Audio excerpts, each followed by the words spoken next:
Hi Year 2, I hope you're ready for your next instalment of your Power Maths lesson. Now we're on week 3 now, so I hope that you're relatively familiar with the setup that we're going to be following. So you've just completed a week's worth of problem solving questions with Mr. Cook, and now you're going to continue another week's worth of problem solving questions with myself. Let's have a look at what we'll be learning today.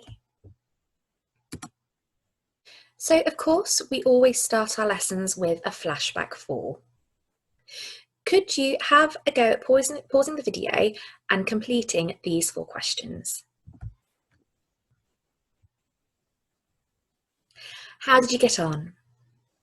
Now, of course, to complete the directions, you need to move 1 forward square, you need to turn right, move forward 2 squares, and then turn left.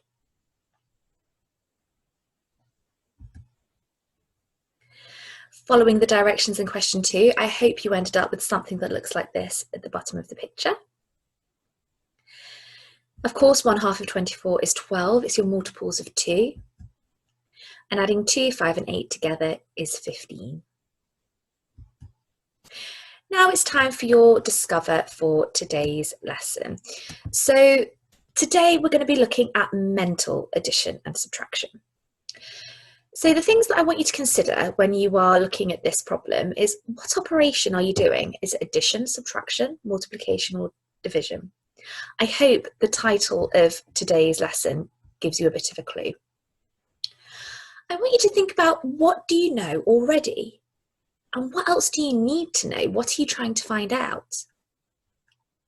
I'd like you to think about, can you partition the numbers to make it easier? Or would a bar model help you figure out what you need to know? Now, one of the crucial things in this activity is that the things that we are going to be doing might seem quite complex because we're going to be doing it mentally. So the emphasis is on using your brain to work it out, not on using column addition or subtraction, for example. So it may be that you need to get some dry pasta, for example, some spaghetti to represent tens and some smaller bits of pasta to represent ones. Or you could use Lego, dolls, anything that you've got at home. But to be able to let you talk through what you are thinking and what you need to do, manipulatives will be essential during the next few lessons. So the things that you need to work out are, how old is Tim's brother and how old is Tim's mum? Pause the video now and give it a go.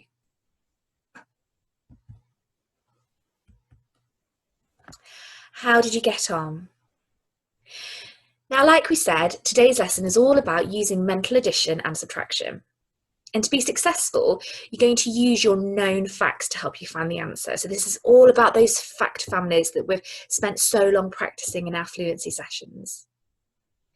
You also need to be able to use the relationships and patterns between numbers. So again, everything that we've done in fluency sessions is going to really come into its own to help you answer these problems. So here you can see that Astrid said that she was going to use column addition. But this young girl has said, well, I don't need to use column addition because I can calculate mentally. She knows that 6 and 1 is 7. So 6 at 11 must be 17. So Tim's brother must be 17 years old. And in B, 6 plus 31 is 37. We know that 31 is 20 more than 11. So you're just adding 20 to Tim's brother's age. Tim's mum is 37 years old.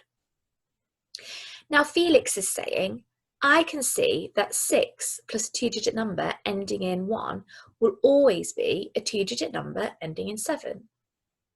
Is he right? I'd like you to have a think about, what is the most efficient method for you? For some of you, it may be that you still need to count on your fingers. But if that's the most efficient and accurate method for you, that's okay. However, for others, you might be able to add 6 and 1 just like that. And you might be able to see that whether you're adding 1 or whether you're adding 11, the relationship between those two numbers is exactly the same. Now I wonder, can you use what you have already calculated to help you with the next question? How old is Tim's grandma? So, do you need to return to Tim's age to help you answer question 2? Just like here, we knew that you could use Tim's age to help you calculate Tim's mum's age. Can you use that to help you figure out Tim's grandma's age? Or do you not need to? When answering these questions, can you visualize, can you see what they will look like in your mind? See what it would look like to use the manipulatives. Now, if you remember, when we've done the number fluency project work with those trays with the magnets on that we moved around to really become fluent with our numbers, one of the things that we started asking you to do was to visualize what was going to happen to the magnets before you move them. So in your head, you could mentally work out what the answer would be without having to use the manipulatives. It's a skill, but it's a skill that if you keep practicing, you will get there. So when you're working through these questions, as I said, it's really important to use those manipulatives. But before you use them, try and predict in your mind, try and visualize and see what's going to happen to the numbers. So the first thing that you need to do is figure out Tim's grandma's age. Question 2, however, says, Tim's mum is 37 years old. Tim's grandma is 40 years older than Tim's mum. So how old is Tim's grandpa? And it says, show how you found this out in 2 different ways. That's precisely because for some of you, column addition may be the most efficient method. For others, it may be a bar model. For others, it may be a number line. For some of you, you may want to draw the counters, draw the base 10. This session is all about figuring out what is the best method for you, and therefore, what is the best method for you to visualize, to work out mentally the answers to these questions. Pause the video now and give it a go.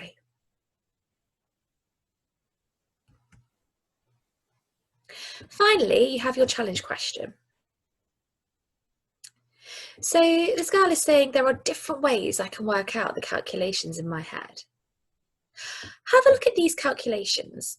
Which ones can you do in your head, and which ones do you find just a little bit tricky? Can you explain to your grown-up how you did them mentally? Or could you draw them down to explain how you did them mentally?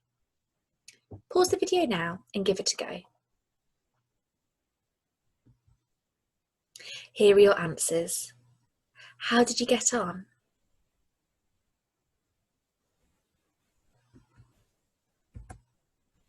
Now, just as before, it's time to move on to your practice book.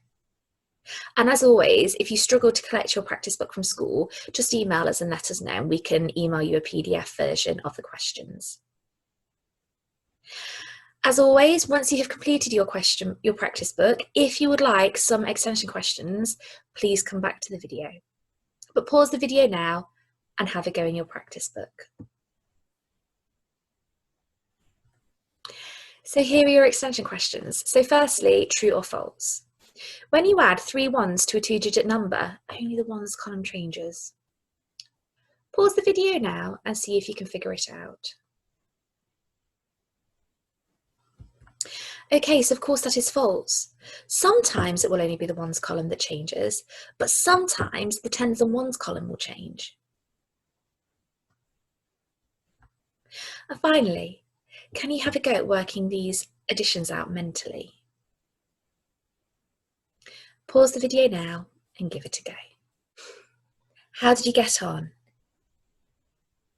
Don't worry if you're finding this tricky. This is the hardest thing we are going to ask you to do in maths in year 2. Solving problems is a great adept skill. But the whole joy of the mastery approach, and the thing that we keep on telling you in class, is that all of the questions are answerable with a bit of hard work. The things that are going to get in your way are emotions of frustration, that you can't work it out, or that it's a bit hard.